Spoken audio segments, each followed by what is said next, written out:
Assalamualaikum warahmatullahi wabarakatuh. Perkenalkan, nama saya Naimatul Tamimah dengan NIM 2024-1010-1004 dari kelas Jaringan Komputer C. Baik, di sini saya akan menjelaskan atau membahas tugas kedua jaringan komputer, yaitu tugasnya terdapat 3 pertanyaan. Yang pertama, lingkarilah dan jumlahkan collision domain dan broadcast domain pada jaringan tersebut dan analisislah dengan memberi alasan kesimpulan Anda terkait daerah masing-masing collision domain dan broadcast domain. Kemudian yang kedua yaitu menentukan topologi yang digunakan dengan cara melingkari gambar dan memberikan keterangan kelebihan serta kelemahan pada masing-masing topologi yang digunakan pada jaringan ini. Kemudian soal yang ketiga yaitu faktor apa saja yang diperhatikan dalam pemilihan topologi. Baik, langsung saja kita masuk ke pertanyaan yang pertama yaitu menentukan collision domain, menentukan jumlah collision domain dan broadcast domain dengan cara melingkari dan menganalisis serta memberi kesimpulan terkait collision domain dan broadcast domain. Jadi, sebelum saya menganalisis jaringan ini, saya akan sedikit menjelaskan mengenai mengenai collision domain dan broadcast domain. Jadi collision domain itu merupakan wilayah tabrakan data. Jadi di collision domain ini memiliki 3 karakteristik, yaitu yang pertama setiap port yang terhubung pada hub itu merupakan satu collision domain, dan setiap port yang terhubung pada satu switch itu juga merupakan satu collision domain, dan setiap port yang terhubung pada router juga merupakan satu collision domain. Jadi di jaringan ini terdapat ini setiap port yang terhubung pada hub itu merupakan satu collision domain. Begitu juga dengan ini, setiap port yang terhubung pada hub juga merupakan satu collision domain.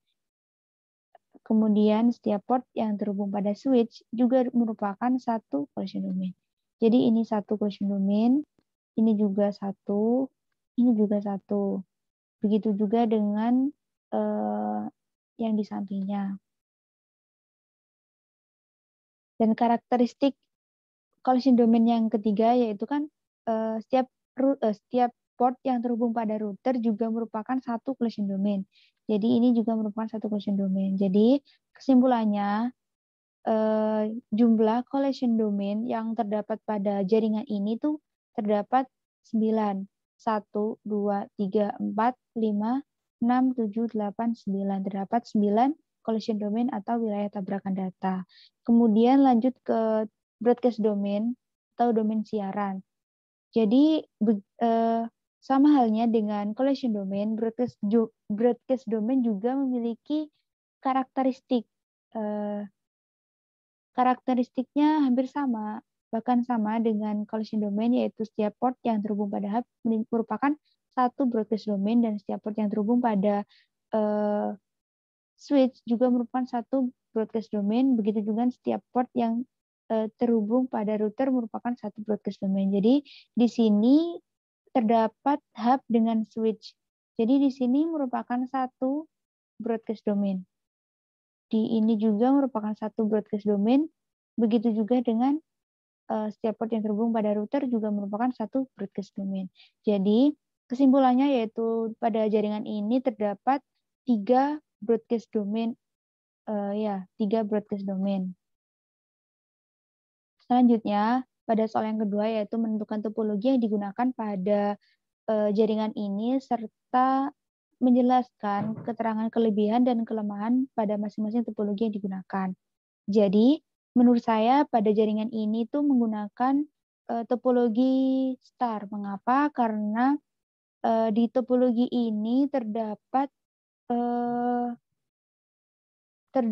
alat yang menjadi pusat atau terminal gitu. Di sini kan pusatnya yaitu switch ataupun hub. Maksudnya pusat pada jaringan nirkabel, sedangkan pada jaringan yang yang tanpa kabel itu akses point-nya ini sebagai pusatnya. Jadi di sini merupakan satu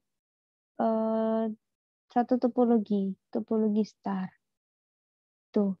Kemudian Kelebihan dari topologi star itu sendiri yaitu satu, jaringan topologi ini tetap berjalan baik jaringan topologi ini tetap berjalan baik meski salah satu komputer klien bermasalah. Kemudian yang kedua, tingkat keamanan data pada topologi ini juga cukup baik. Kemudian user lebih mudah mendeteksi masalah pada jaringan dan topologi ini lebih fleksibel daripada topologi yang lain. Kemudian kekurangan dari topologi star itu topologi ini terhitung mahal karena menggunakan cukup banyak kabel dalam pemasangannya. Kemudian seluruh komputer dalam jaringan ini akan bermasalah jika hub atau switch mengalami masalah atau jika pusatnya itu mengalami masalah. Kemudian topologi ini tuh sangat bergantung pada terminal pusat. Masuk ke pertanyaan yang ketiga, yaitu faktor apa yang diperhatikan dalam penyusunan topologi jaringan.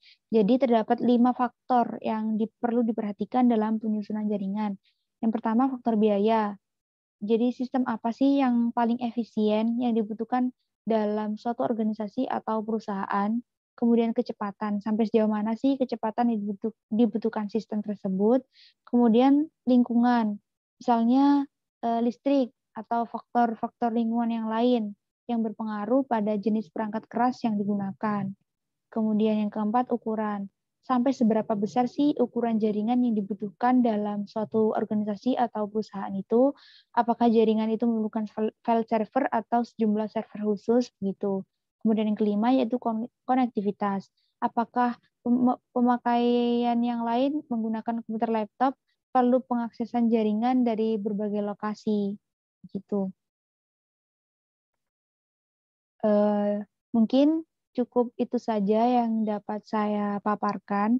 Apabila terdapat kekurangan atau kesalahan dalam menjelaskan atau dalam berkata-kata, saya mohon maaf yang sebesar-besarnya. Dan terima kasih atas perhatiannya. Wassalamualaikum warahmatullahi wabarakatuh.